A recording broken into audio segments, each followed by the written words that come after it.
This is Princess Readwithme and The Taste from Kids Reading Corner 207. And today we're going to read A Family Affair. This story is written by Colin Holston, illustrated by Duarte. This story is in the book of 5-Minute Marvel Stories. Now we're going to start. On a quiet night in the galaxy, the Guardians were gathered in the Molino, waiting for their next big mission. Just then, the mission's incoming message light began to blink. The Guardians all huddled over the light. "Oh boy," Rocket said. "Nebula has stolen a device from Nova Corps and they need our help." Gamora was thinking about her adoptive sister, Nebula.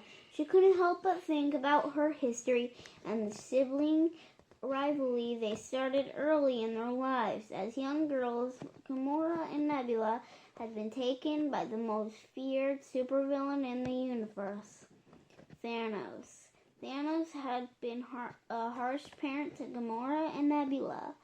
To inspire competition between the two, he forced them to fight each other over and over again. Gamora ran away from her evil family in search of something better. She joined Star-Lord on his adventures, but she often wished Nebula would have joined them too. The Guardians sprang into action. Gamora guided Rocket and Star-Lord as they flew the Molino, chasing after Nebula. Gamora knew she couldn't let Nebula get away. They flew through the galaxy following Gamora's lead. They landed on Morag, and Star-Lord was skeptical. But Gamora had a feeling. "If this is where you're hiding," Gamora muttered as they landed, "then I'll find you."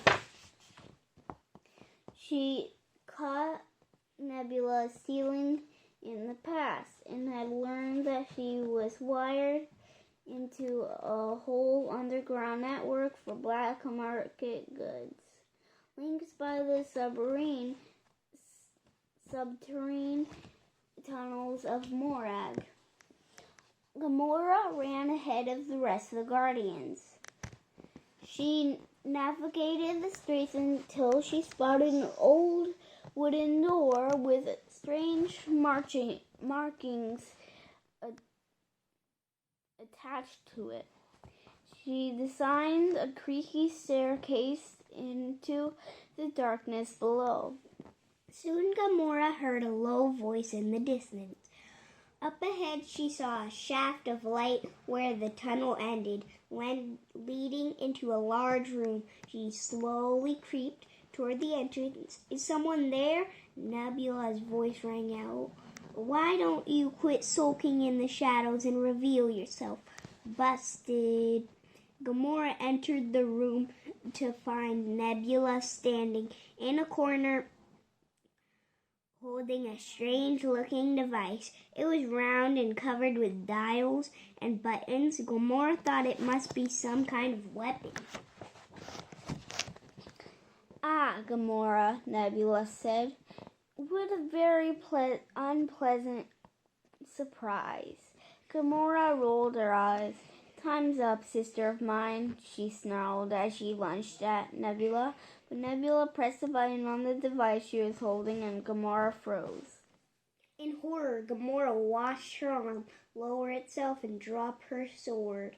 Gamora was powerless to respond. Nebula seemed to be controlling her body with the device. "Clever, isn't it?" Nebula said. "They're doing all sorts of wonderful things with technology at Nova Corps these days. Imagine all the trouble I can cause now." Suddenly, Star-Lord burst into the room. "Not so fast. When you mess with Gamora, you mess with all of us." Rocket ran in behind Star-Lord, holding a giant cannon. Then Drax came in. He looked over at Gamora and said, "Why is she just standing there?" "I am Groot," a deep voice boomed out. Groot lumbered through the doorway. "No, pal," Rocket said. "I don't think she turned into a tree." "Okay," Star-Lord said to Nebula. "We can do this the easy way or the fun way." Nebula grinned. "Let's have some fun, shall we?" Just then, Nebula pressed the button on the device and thrust it in the Guardian's direction. The whole team froze where they were. Nebula turned her back to the Guardians. Because she was distracted, Rocket managed to free his hand. He shot his cannon, destroying the Nova Corps device. When the device shattered, the Guardians were released from Nebula's hold. The Guardians flexed their limbs as they regained control of their bodies. Gamora picked up her sword and turned to face Nebula, but her sister was already on the move. The Guardians followed Nebula into the tunnels. Gamora was the first to catch up with her sister. "You want to hang back while you take her?" Star-Lord asked Gamora as the Guardians caught up. Gamora had learned that family doesn't mean being raised together, but being there for each other. Her real family was standing right in front of her, and she needed their help to defeat her adopted sister. She shook her head. "No," she said. "We are a team. Let's do this together." The team nodded at Gamora as they headed toward Nebula. With some help from Drax and the rest of the team, Gamora propelled toward Nebula and knocked her off her feet. The Guardians watched as Gamora handcuffed Nebula. "Now you're the one who can't move, sister," she said smugly. Gamora turned to the Guardians. "You know we're not just a team. You guys are also my family." "I am Groot," Groot said proudly. Rocket muttered, "You're right. This is one weird, dysfunctional family." Gamora laughed. "I wouldn't have it any other way." The end. Thanks for listening and read lots.